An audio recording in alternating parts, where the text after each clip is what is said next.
So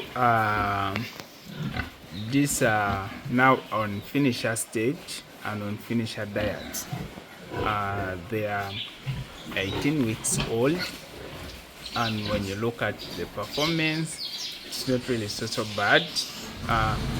The feed prices have really been so high for us, but we are trying to manage. We're managing, and this is how they are performing. So this one's now growers, and they're on grower diets. You look at them, they are 10 weeks old, and the performance is okay, and they're weighing around 30 kilograms by 10 weeks. So when you're doing piggery, you're most interested in checking out at specific stage how are your pigs performing. Now when they reach 10 weeks, how are they performing? How is the performance? And you can see these animals are really looking good. So basically we feed pigs basing on stage of production, and we have the piglet stage that needs its own diet, high in protein and low in carbohydrate and low in fiber content. Then we have the weaner stage, after which has also its stress, and because you're removing piglets from the mother, it is called weaning. So weaner stage also has its own diet, and it's high in protein, high in energy, carbohydrates, and also it has a low fiber content. Then you check out the grower diet, that is from 10 weeks to 16 weeks. Your pigs should be growing rapidly, and it's called a grower diet. So a grower diet will surely push your pigs higher, and it has high protein balanced with the energy diets which you can get from maize and other energy sources. Sorghum is one of them. All that can give you energy feed. Then you check out the protein side. Soya is one of the most important protein ingredient in this enterprise. So grower diet is also essential at this stage of growing. Then you check out the finisher diet. Usually the fiber content is high, then the protein content is low, then the carbohydrate content is also high on the finisher diet. But generally that is how you feed your animals, basing on stage of production. Then we look at the lactation diet, the gestation diet. Those are also some of the important diets in piggery. But not forgetting water. Water is the most important aspect in pig farming, because pigs take a lot of water. So you really need to have water in plenty, and not just water but clean water that benefits you and also the people that are going to eat the pork. So water is very key when you're producing pigs, when you're producing pork.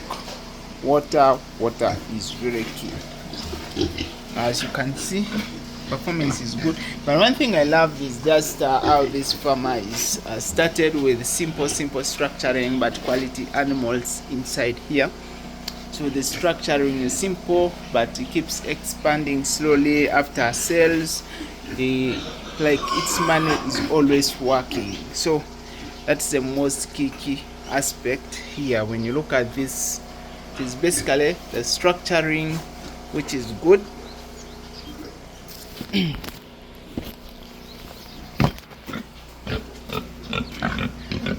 Check out the animals structure. Check out the structure. Structure is good. Now see the products. The products are okay. they are good. So the one benefit about pig farming is basically the high multiplication rate in pigs and the high growth rate. So when you're dealing with right genetics, you find that pigs grow so fast and pigs multiply so fast. A pig farrows 2.5 times a year, so, and can give you over 13 piglets. So it's an animal that is really important, that we could take it into consideration because of its multiplication and growth rate. The challenges in pig farming is basically feed, because once they are produced, you're supposed to feed the animals. So feeding pigs, it's really also expensive.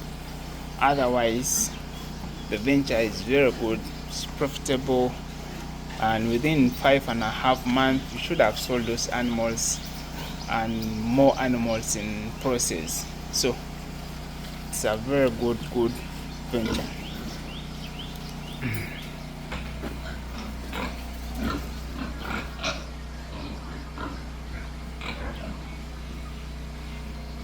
So the pigs I'm showing you, they were all from three mothers.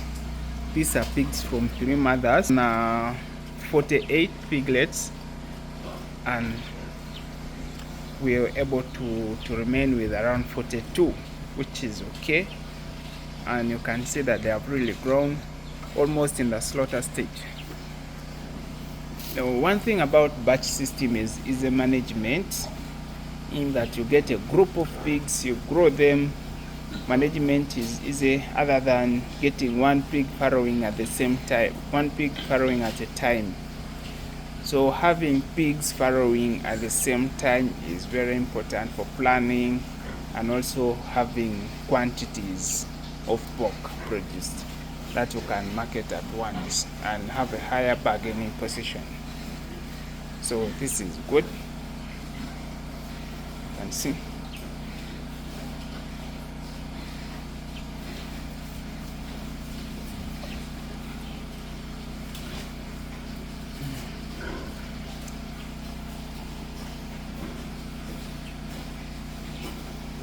Water is very important.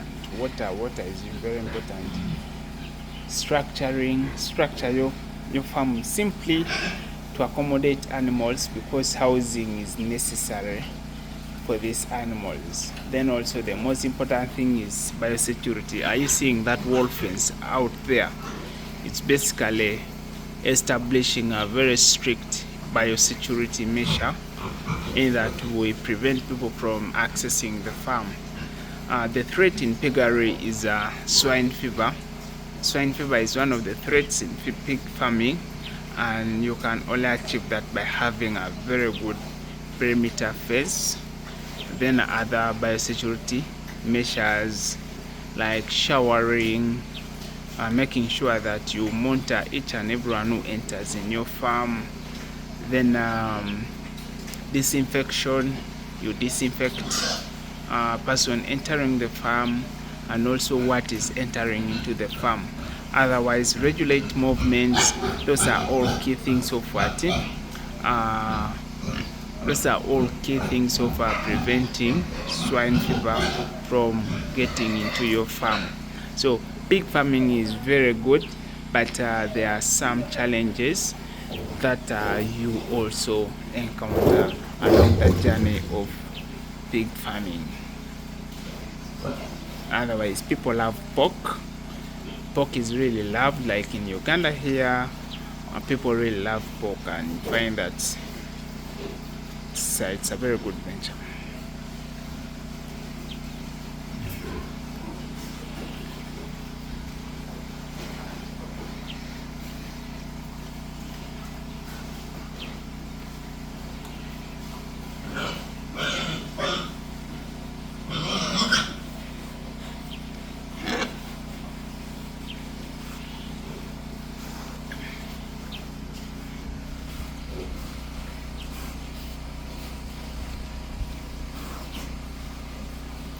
You see, there are small ones and big ones, because of the consumption is different.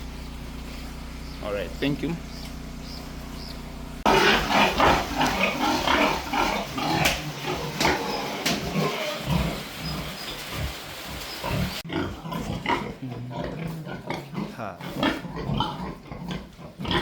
This one is pregnant, eh? Maybe it's too much light. Too much light.